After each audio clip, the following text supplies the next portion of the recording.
Today's idiom is, this is news to me. This phrase means you've just learned something new and unexpected, expressing surprise at previously unknown information. Its origin, general English usage in the late 17th century. News simply meant fresh information, a recent discovery. Let's see how we use this idiom. Imagine hearing, I thought the meeting was tomorrow, but it's today? Well, this is news to me. The speaker genuinely didn't know the change. Or, they decided to close the old cafe. This is news to me. I love that place. It expresses surprise, perhaps disappointment, demonstrating learning surprising information for the first time. Similar phrases are, that's new to me, a direct alternative, and I wasn't aware of that, which is more formal. This is news to me uniquely conveys personal surprise and impact. It's ideal for a casual, engaging response when information catches you off guard. To recap, this is news to me perfectly captures receiving surprising, previously unknown information. Originating from news as fresh tidings, it's a versatile expression. Next time something genuinely catches you by surprise, use this classic idiom to voice your astonishment. I'll see you next time with another great expression. Today's idiom is, it's time to get moving. This expression means it's the right moment to start an activity, leave a place, or make progress on something. Its origin isn't tied to a specific historical event, but rather evolved from the natural combination of its time, indicating a necessity, and get moving, meaning to start an action. It became a common, straightforward way to encourage promptness and initiate tasks in everyday English during the 19th and 20th centuries. It's a simple yet powerful call to action. Let's see how we can use its time to get moving in different situations. First, imagine you're running late for an appointment. You might say, the meeting starts in 5 minutes, so it's time to get moving if we want to arrive on time. Here, it signals the need to physically depart and head towards your destination. Now, consider a more abstract scenario, like a long-term project. You could say, we've been planning this project for weeks. I think it is finally time to get moving and implement our ideas. In this instance, it's about initiating action and making progress on a task, shifting from planning to execution. Both examples beautifully illustrate this versatile idiom's command for immediate action or progression.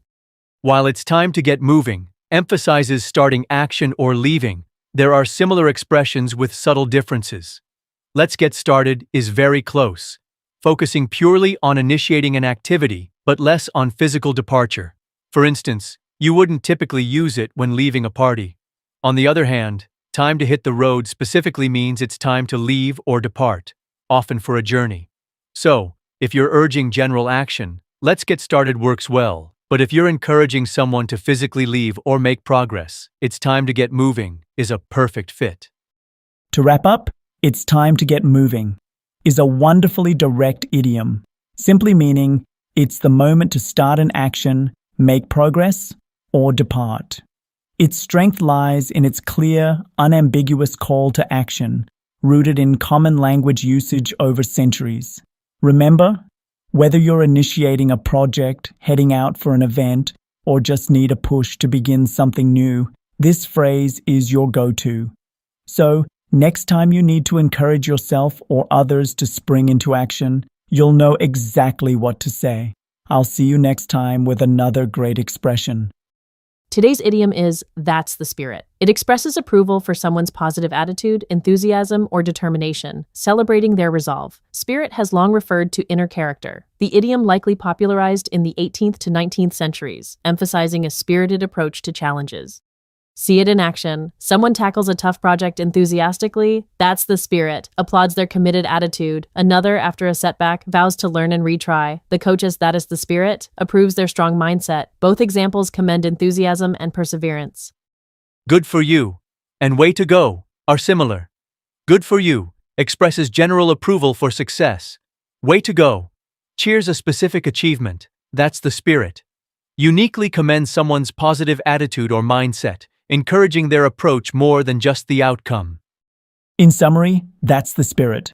Commends positive attitude and determination. Derived from spirit meaning character, it's ideal for encouraging mindset, not just actions. Next time you see admirable resilience or a fantastic outlook, use that's the spirit. It's a great way to show support and boost morale. I'll see you next time with another great expression. Today's idiom is, I'm on the mend. It means you are recovering from illness, injury, or a difficult situation, showing steady improvement. The word mend from Old French amender means to repair or improve. Thus, on the mend signifies actively progressing towards better health or circumstances, conveying hope. Let's see on the mend in action. After a bad cold, I'm finally on the mend and feeling much better. This shows physical health recovery. Also, the company's finances were struggling, but with new leadership, they're slowly on the mend. This applies to improving abstract situations. Both highlight an active, positive progression from a challenging state. Similar phrases include getting better and recovering. On the mend implies a continuous, sustained process of improvement. It suggests moving past the worst point, showing steady, hopeful progress towards full recovery or stability. Use it to emphasize this ongoing journey. In summary, I'm on the mend describes being in the process of healing or improving from physical ailments or difficult situations. Rooted in repair, it conveys positive progression and hope. It's perfect for stating you are steadily overcoming challenges and truly getting better, emphasizing a steady journey towards recovery. I'll see you next time with another great expression. Today's idiom is you sold me. This means you've been successfully convinced or persuaded by someone's idea or argument. It figuratively comes from a salesperson making a successful, compelling pitch. Let's explore how to use you sold me. Imagine a friend wasn't keen on a trip. After your exciting description, they exclaim, I wasn't sure about the trip, but your presentation about the sights and food, you sold me. Their hesitation transformed into enthusiastic agreement. Or consider this, initially, I doubted the new marketing strategy, but after seeing the projections, the CEO really sold me on it. Here, solid evidence transformed initial skepticism into conviction. Both highlight a compelling argument leading to complete persuasion and acceptance. It shows the speaker is fully on board. Similar phrases are, you won me over, implying an emotional shift, and you convinced me, for logical agreement. You sold me suggests a more enthusiastic, complete acceptance after a powerful presentation or compelling argument. To recap, you sold me means someone has thoroughly convinced you. It acknowledges a powerful and effective argument that gained your full agreement. Use it when you've been entirely persuaded and are completely on board with an idea or plan. I'll see you next time with another great expression. Today's idiom is, I can't wrap my head around that. This means you cannot understand or fully comprehend something complex or confusing. It conveys a struggle to grasp a difficult idea, like trying to physically enclose a concept. Originating as general figurative language in the early 20th century, it vividly expresses mental perplexity. Let's see it in action. First, the new quantum physics theory is so abstract I just can't wrap my head around that. This shows difficulty with complex subjects. Second, her decision to quit a high-paying job is something I can't quite wrap my head around. This means not comprehending a puzzling life choice. Both show an inability to grasp the situation. For alternatives, try, it's beyond me, meaning too difficult to understand or beyond one's comprehension. Another is, I can't make sense of it, emphasizing an inability to find logic or reason. Wrap my head around often implies a more active mental struggle with complexity. In summary, I can't wrap my head around that means you struggle to understand something confusing or complex. It's like your mind can't quite enclose a difficult concept. Emerging from figurative speech, it illustrates mental perplexity. Use this idiom when truly baffled by an idea or situation. Keep practicing and you'll master many English idioms. I'll see you next time with another great expression. Today's idiom is, that's so sweet of you. It expresses gratitude for someone's kindness, thoughtfulness, or generosity. This phrase stems from a 16th century English culinary metaphor where sweet, meaning pleasant taste, extended to describe agreeable dispositions or actions, giving us this heartwarming expression. Let's see it in action. If a friend helps you with a task, you might say, thank you for helping me move all these boxes. That's so sweet of you. Or if someone gives an unexpected gift, you didn't have to bring me flowers, but that's so sweet of you to think of me. Both show genuine thanks, acknowledging their kind actions or thoughtful gestures. Similar phrases include, that's very kind of you, which is a polite alternative, and you're too thoughtful, praising consideration. Sweet conveys general warmth, kind highlights benevolence, and thoughtful focuses on attentiveness to your needs. Choose sweet for a warmer, appreciative tone. In summary, that's so sweet of you expresses sincere gratitude for kindness. Rooted in sweet meaning, pleasant disposition, it offers a warm, personal touch. Use it to genuinely appreciate benevolent actions. It's a simple, impactful phrase that makes others feel valued. I'll see you next time with another great expression. Today's idiom is I'll figure it out. It means you're confident you can find a solution or understand something through your own effort. The phrase figure out developed in the 19th century from simply calculating to solving a problem successfully. It's a statement of self-reliance, expressing assurance in handling a challenge. Let's see I'll figure it out in action. First, imagine being given complicated instructions. You might say, don't worry about the complex instructions. I'll figure it out as I go along. This shows your determination to learn by doing. For our second example, consider a new, tricky software. You'd likely declare, the new software seems a bit tricky, but I'll figure it out eventually. Here, it conveys a calm confidence that you will master it with time and effort. Similar expressions include, I'll work it out, which is very close, often implying more negotiation. I'll get to the bottom of it suggests investigating a mystery's cause. I'll figure it out specifically emphasizes personal understanding and direct problem solving.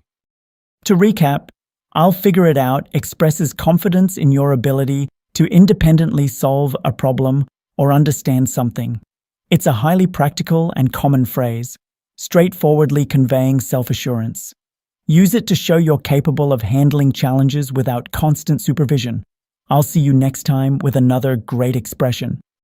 Today's idiom is mobile technology is taking center stage. This means mobile technology is becoming the most prominent or important element in a given context. The phrase taking center stage originates from theater, where the main actor or a crucial scene literally occupies the central, most visible part of the stage. It vividly describes something gaining significant attention and influence. Let's look at how this idiom is used. First, in the current economic climate, sustainable energy solutions are taking center stage. This emphasizes sustainable energy as the primary focus. Another example is, during the summit, discussions on global health issues took center stage. This indicates global health became the main topic, overshadowing other concerns. Both examples illustrate how something moves to the forefront of attention. Similar expressions include coming to the fore and becoming a focal point. Coming to the fore means becoming prominent, often after being less visible. Becoming a focal point emphasizes something becoming the main subject. Taking center stage implies a more active, dynamic shift to dominance and importance, like a performance. To recap, mobile technology is taking center stage means it's becoming the most important and prominent aspect, much like a star performer. Originating from theater, this idiom effectively conveys a significant shift in focus or importance. Use it to describe anything gaining undeniable prominence. I'll see you next time with another great expression. Today's idiom is he will lay bare the ugly truth. This means someone will reveal hidden, often unpleasant facts or realities. Lay bare means to expose or uncover, and ugly truth emphasizes the harsh, uncomfortable nature of the revelation. It stems from general usage, implying a deliberate uncovering of concealed facts. For example, the investigative journalist promised that his new report would lay bare the ugly truth about the corporation's unethical practices. He's exposing hidden wrongdoing. Or, during the family meeting, I knew my aunt would finally lay bare the ugly truth about their financial struggles. Both show uncovering difficult, previously concealed facts for all to know. Similar expressions include reveal the harsh reality or expose the inconvenient truth. While direct, lay bare the ugly truth often implies a more forceful and deliberate uncovering of something truly unpleasant, carrying a stronger emotional weight than other phrases. To recap, he will lay bare the ugly truth means to expose uncomfortable hidden facts. Stemming from literally uncovering something, it highlights the difficult nature of the revelation. Use it when someone courageously brings concealed, unpleasant realities into the light. I'll see you next time with another great expression.